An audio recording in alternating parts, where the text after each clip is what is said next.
Hello, everyone. This is Francis Seeley from GlobalNet 21 and from Enfield Voices. And this is one of our regular webinars that we do from time to time. We try to do them every week. And in this particular webinar, we've got Robin Chandler with us. Now, Robin is a person who lives in the United States, northeast of the United States, in a university there. And she has for a long time been interested in identity politics and how we cross or navigate across borders in order that we can communicate with each other. Robin did a webinar with us some time ago where we linked up some of her students with those in the University of Reading. Anyhow, Robin, thank you for joining us and for, taking part in this webinar today. Maybe you could start by telling us a bit about something about yourself and the academic work that you do. Thanks, Francis. It's really a pleasure to be with all of you again. It's so important that we maintain networks of communication with one another across all the continents over the years, because our planet is truly troubled in many ways. The only way we're going to resolve this is by remaining in communication with one another. Some of what I'm going to talk about today might suggest some ways that we can think about doing that. My work really began as a social scientist in the 1990s. I was originally a trained professional visual artist who went and took another route and became a social scientist after getting a doctorate in sociology in the States, and then working at Northeastern University as a senior tenured faculty member for about 30 years. I've just retired, so I'm supposed to be laying on a beach somewhere relaxing and enjoying myself. But I think for reasons that you will learn quite shortly, it's very difficult to do that if you're a type A driven personality. Much of my work has been as a gender specialist in international development, and that's taken me to many countries where I've worked with many different kinds of people in the NGO system and governmental systems, with private institutions, with religious organizations, to try to innovate new ways of building bridges, sustaining bridges, and keeping the communication going across different kinds of differences, if I could say it that way. So, there aren't just the basic differences of race and gender, but they're much deeper differences that we have to navigate that will ultimately make more sense when I start talking about the boxes that we live in. Okay, I mean, you talk about the boxes and the silos. Do you mean just gender or race, or are there all sorts of sort of boxes we create for ourselves? Yeah, that's the problem. That what a 20th century social psychologist, Gordon Allport, called concentric loyalties. And I like them because I use an exercise with my students, at least I have over the years, to get them to think about how our concentric loyalties can change with age. So what are your centric loyalties at 18 may be very different when you're 40. But the basic variables from a research point of view that are our concentric loyalties are obviously gender, class, race, religion. Those are the primary ones we think about, and they're the primary ones that impact our daily lives either positively or negatively.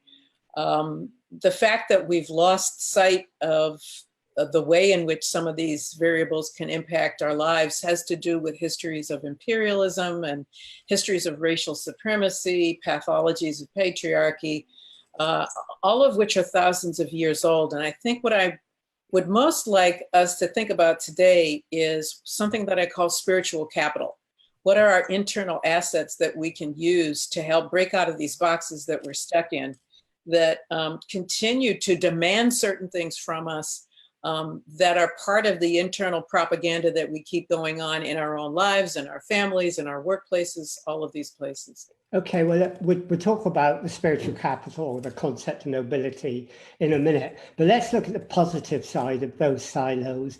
I mean, without identity politics, the women's movement and the Black movement would have not got as far as it had, would they? Well, they were appropriate for their time. I mean, if you ask me what the defining challenges are, I'll tell you one thing. If you asked Madiba, the late Mandela, what the defining challenge of his time was, he would have said, and he did say, in fact, bringing democracy to his country, bringing democracy to the apartheid state. What then is the question, the defining challenge of the 21st century? I'm not going to go much farther afield than gender as the defining challenge of the 21st century. And the reason is that our loyalties to certain forms of patriarchy have actually created a very imbalanced society.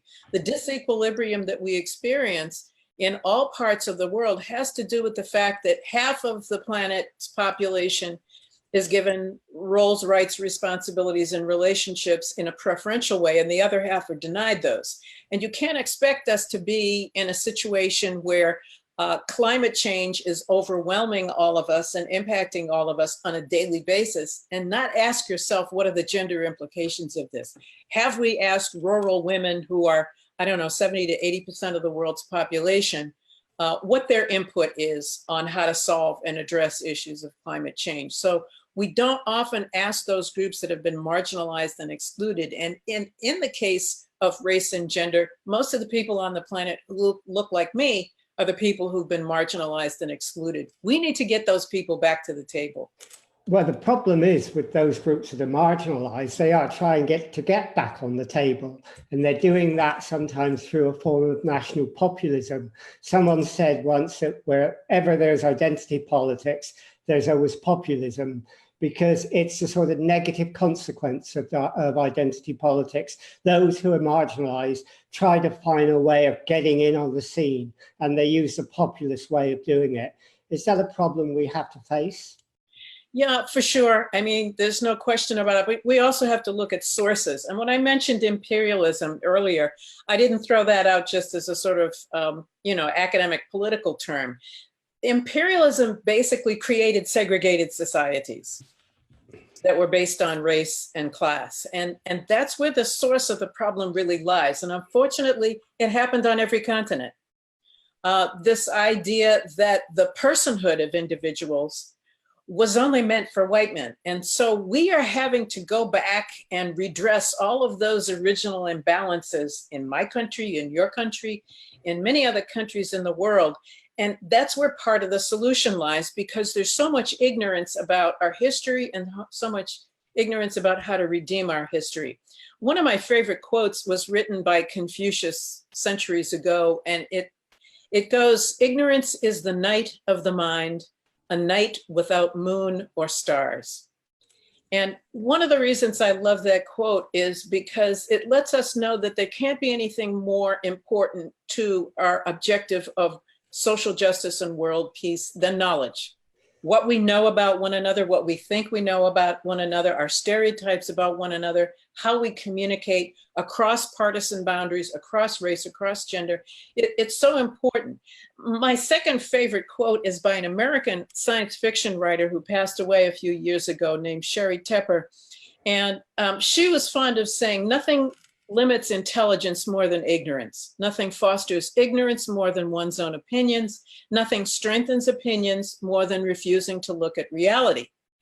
And that's part of our problem as men, as women, as white people, as brown people, as rich people, as poor people, is our inability to actually look at reality rather than our opinions and what we think is appropriate, what we think is correct. Yeah, I mean, an example of that is what you gave. I mean, if you talk about climate change, for example, sometimes those boxes we created and that become entrenched talk about climate change, and people will suddenly get involved in a debate on identity politics, and they will forget the existential problem that everyone faces. And that we've got to overcome somehow, haven't we?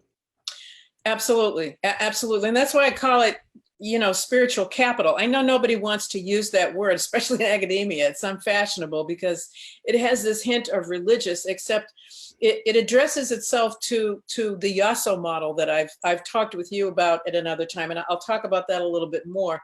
But it's this model that's used in academia that addresses the increasing presence of students of color in colleges and universities around the world. And one of the principal forms of capital that he's excluded from that model that needs to be added is this idea of spirituality. I mean, what would happen if every one of us treated one another as if we were noble?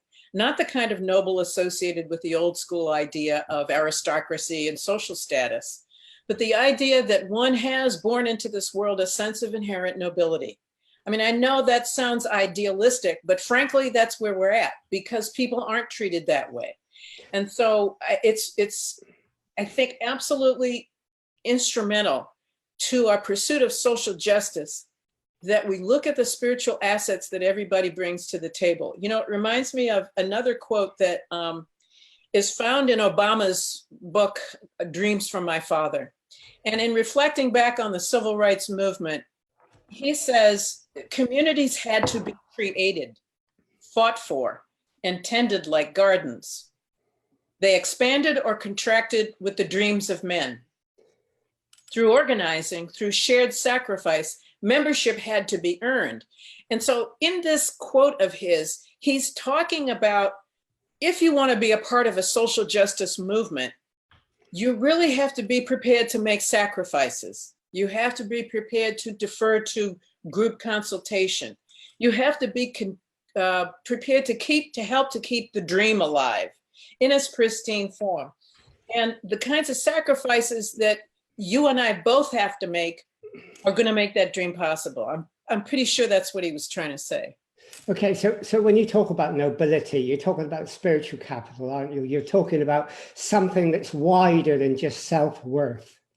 Absolutely. It's the inherent sense that every child should be born into this earth with that idea whispered in their ears. I mean, it doesn't happen, but that's what we're supposed to do as parents and as elders and as adults, is supposed to give every child on this planet the belief, the possibility of the belief that they are born noble. We are in fact doing just the opposite. I could give numerous examples from a religious or a political or a partisan point of view about the mismessaging, the negative messaging that we give children about who they really are. And that includes, until recently, our exclusion of children from the consultations of the world about great problems like human trafficking or child marriage or climate change. So I think it's absolutely important that we look to the spiritual within us to tap into that wellspring of qualities that's going to help us solve these very complex problems. So that's an empowering process that you don't do later in life, but you install on every human being from the cradle to the grave. In the family, in the school, in the street, in your encounters with other people's children. There isn't an interaction that I can think of in which we should not be constantly conveying to children their nobility, however rich or poor they are. And I think that messaging of nobility is going to greatly transform how they develop as they age. You also talk about social capital. Now, that's now become quite a well-known term, not by everyone probably, but it's about how we build up our strengths and our empowerment through the networks we create. Is social capital a part of your model as well? And it's something you can do across boundaries, or sometimes does it reinforce the boxes we're in? It does both. It does both, because breaking out of these boxes that we've been stuck in, that are boxes that are tradition bound, is not just a matter of opening up a door or a window. You have to break out of them. You have to work your way out of them. And you have to develop an attitude that is very much a part of that YASO model, which I'll mention right now. The YASO model includes social capital as one of the many forms of capital that academic administrators try to tap into when they're trying to address the needs and the challenges of students of color in colleges and universities. But it's only one of them. It asks them to look at their peers and their other social contexts and contacts, and ask them, how do students utilize these contacts? How do you work with your peers? How do you share information with your peers? How do you mobilize your peers? And it may be different from one cultural or ethnic group or one gender group to another. It may be one way among sports jocks in colleges and universities. It may be another way among religious students, students who are associated with religious groups on campuses. So that along with the social capital that's part of the Yasso model is an aspirational capital. And that is what is it that people aspire to be or to become? And is that what brings them to this site of education or to this marriage or to this workplace? I mean, what are you aspiring to? And are you aware of what that is? Another one is linguistic. A lot of us bring a certain kind of linguistic capital to our workplaces, to our families. And that's very powerful because there's clear research that tells us that people who are polyglots or who have mastered more than one language have different brains from other people. We know this from studying children at the age of 3 or 4 who are learning 3 or 4 languages. So that we know that the ability to code switch, for example, is an important aspect of linguistic capital. But there are others, the social ones you mentioned, the navigational. And then I think one of the most important in the Yasso model is what's called, it's called resistance capital.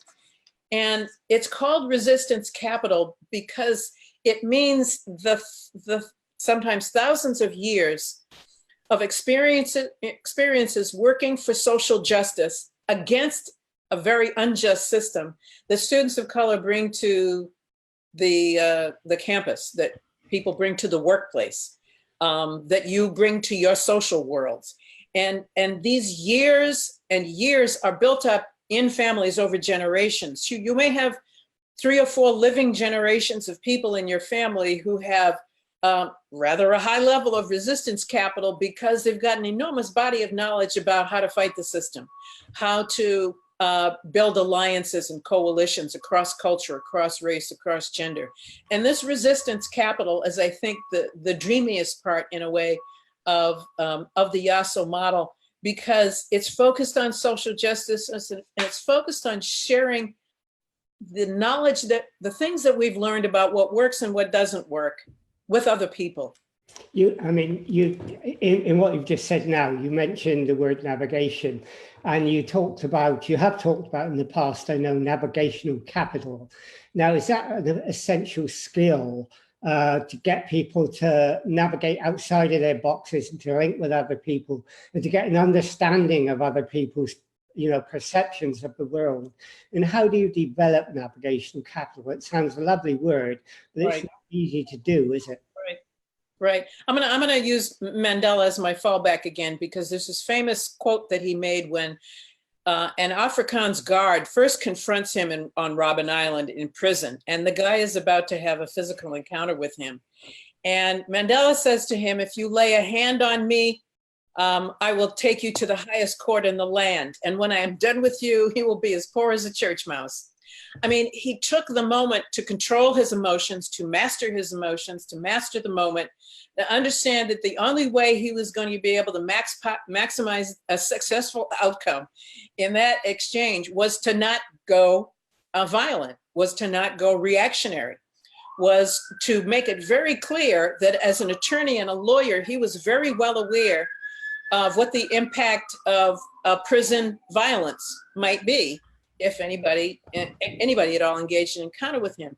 So he dismantled the possibility of violence and he transformed it into something else. That's a kind of a navigational skill. I mean, it's a skill that falls into other areas too, but a navigational skill also has to do with how do you introduce yourselves to a group that is outside your social sphere, outside your racial group, across your gender group. How do you do that?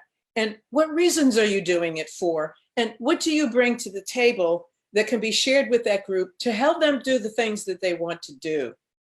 So navigational capital also refers to our willingness to acknowledge that all of the institutions, the structures in our society, the corporations, the businesses, the schools, the family structures, all of this can be very supportive or unsupportive as we try to reach across these groups to try to make permanent relationships with one another, not temporary ones.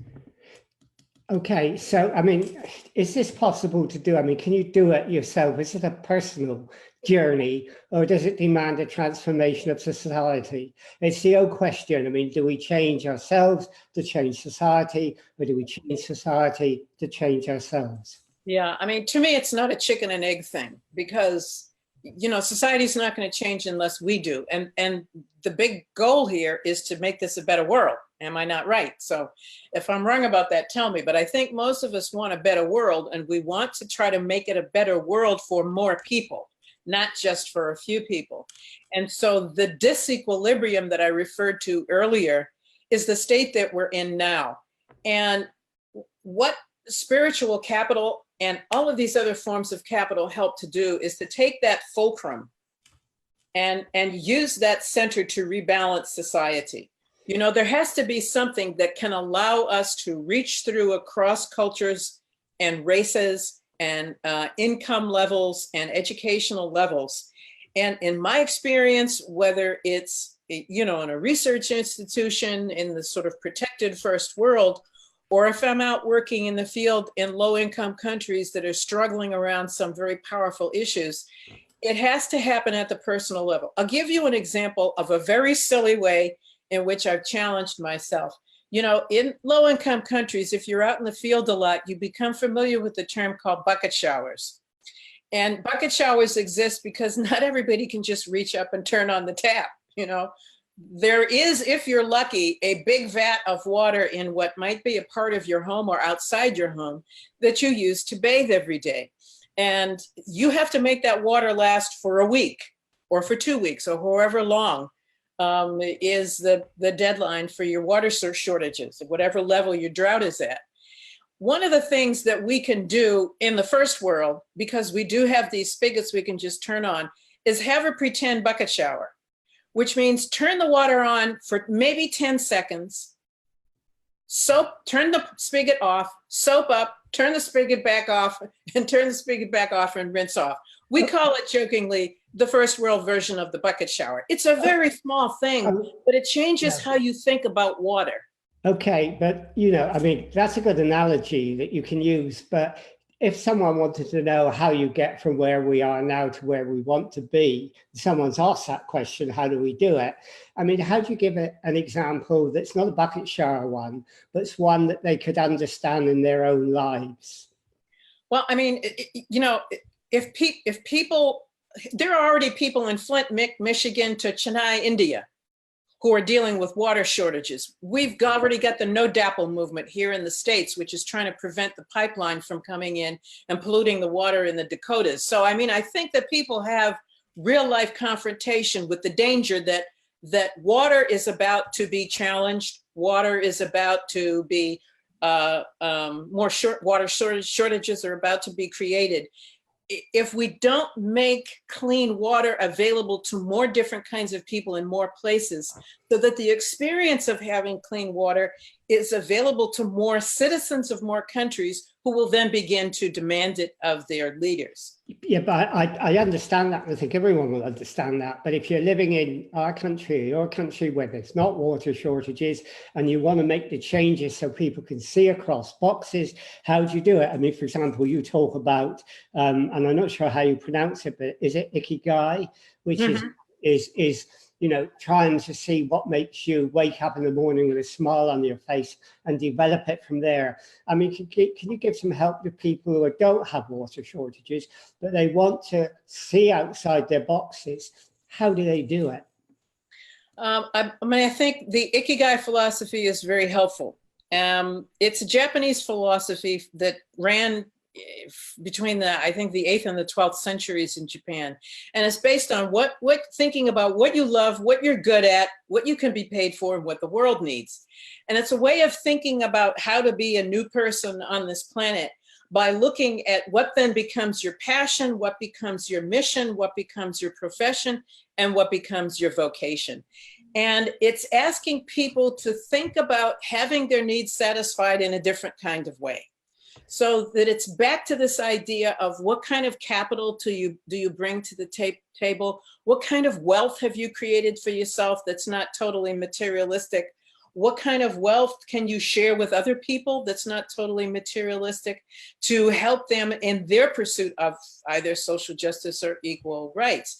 I mean, I remember ages ago at a UN conference on population and development, there was a woman who was chief of women's organizations in Nigeria. And she was asked a question, I don't remember the question, but her answer was, if the rich people of the world do not share their wealth with the poor will share their poverty with the rich. And that's already become true. Even in Britain, I've been in Britain when you've had electricity shortages. So you all have had to deal with that. It might be on a very limited basis compared to low-income nations, but it's not like we haven't had blackouts here in the United States. We in the United States have had the kind of water problems that are perhaps not happening in Boston where I am, but they certainly are happening in the Midwestern states. And there certainly have been droughts in California and fires that are going to exacerbate droughts. So that everybody should be noticing, making their visual screen, if you will, much more aware of the fact that we may not have personally water shortages in our own home or electricity outages in your own home, but even in places where they do exist, where those things do exist, extraordinary things happen. Okay, I mean, someone called Anne Bennett has said the shower example is one that couldn't be more real to life, so she's all with you there. But how can you do this so it's sustainable? That, we're going to have a world in chaos. We've got power elites, and mentions the Oxbridge elites in England. I mean, when you've got all these things against you, chaos, climate change, elitism, and so on, how can you, sustain a nobility that will see you through all this and make you come out the other end still intact? Right. I mean, I don't know how else to phrase this except making a spiritual commitment. I made mine. I don't know how other people made theirs, but I mean, I think you have to make a spiritual commitment to a set of principles and then stick to them. And they can't be negotiable. They have to be principles that in my case are, the oneness of all religions, which means to me, all of the religions are equal. And I believe that, and I treat people of all religions the same way down to the letter of the law, or the equality of men and women.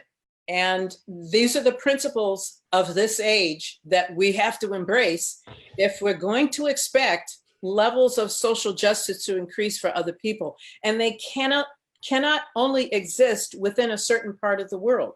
I mean, these sort of delineations between first world, third world, these are artificial, class categories that have been created by centuries of the patriarchal imprint that I'm sorry if people are tired of hearing it, but, patriarchy has destroyed the possibilities of access and empowerment of a lot of people in the world. It tells little girls they have to be married at 6 and they can't go to school after 14 years old. I mean, I'll tell you a very powerful story about some kids in Jaipur in India. These were kids who are already living in a resettlement camp. And they had a school, and they noticed one day, there were about 7 girls and 6 boys. And they noticed one day that one of the girls was missing. And then the next day she was missing and she didn't go to school. And these kids went to their instructor and tried to find out what happened to the girl. The short story is that she had been promised in child marriage and was taken out of the loop, clearly taken out of school.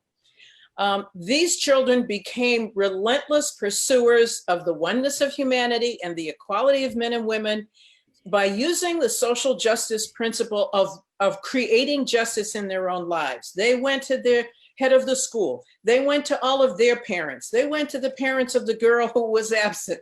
They went to civic officials. They went to religious officials. They went to the policing officials. They did not let anyone off the hook here, and demanded to know where this child was and that she be returned to school. Now, the first thing that happened was eventually they wore everybody down. And the embarrassment and shame that these children were able to cause to the adult community was such that the girl was returned. Later on, she was able to get released from this arranged marriage that she didn't want. And that's always not going to happen that way. But I think it's a great example of if children can have an awareness of this type of social justice, if they can be absolutely persistent and vigilant about a mission, this is the best expression of the Ikigai principle. Because what do you love? In this case, what do you love? We love being together as a group. What are you good at? We're good at being together. We're good at maintaining friendships and sustaining those friendships. What's professionally at stake for you? Professionally, what's at stake is that we're in school and preparing for professions. We want all of us to be able to do that. And then what does the world need? The world needs you to fight.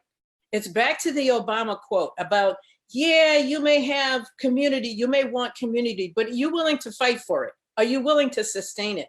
And these children were willing to sustain that sense of community. If kids can do it, we can. Okay, well, we just gone over our half-hour slot now. So just one final question, if you could answer it briefly. If anyone wants to get to know more about your ideas and about what you do, how would they go about doing it?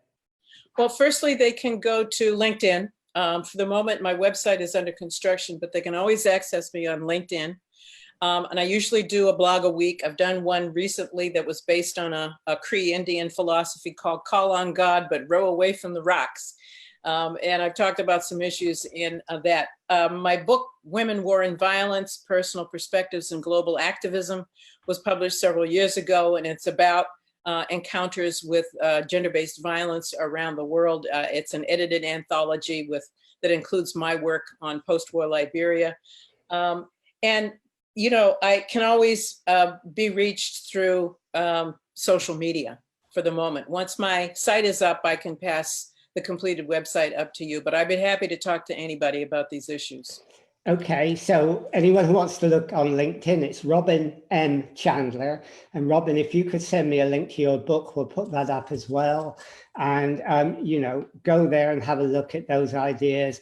Look up some of the ideas that Robin's mentioned in this, the philosophy she's mentioned, and people can engage in that and find out a lot more. Anyhow, thank you, Robin. That's been a really, really interesting webinar. And it's come up with a lot of interesting ideas about how we can jump out of those boxes, navigate between them, and actually understand our basic nobility. So thank you for joining us. My pleasure. Blessings to everyone. And we'll stop this webinar now and say good night to everyone.